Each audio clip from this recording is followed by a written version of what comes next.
Siamo circondati dai FAS, inquinanti eterni non smaltibili, certificati nell'elenco delle sostanze cancerogene, ma tuttora utilizzati in parecchi settori produttivi.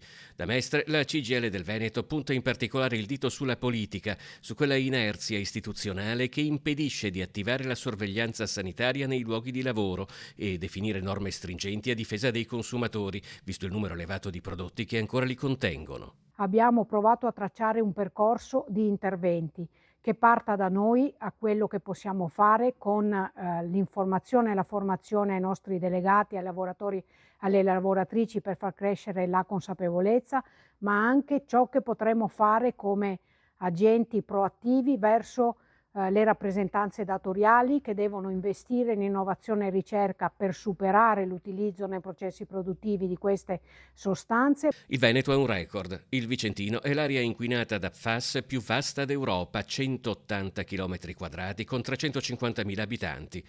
Come organizzazione sindacale, la CGIL si trova di fronte al dilemma di come tutelare contemporaneamente la salute, l'ambiente e l'occupazione, perché l'obiettivo è anche di garantire la tenuta dei posti di lavoro quando la produzione di questa sostanza sarà messa al bando. E qui nuovamente la palla passa alla politica.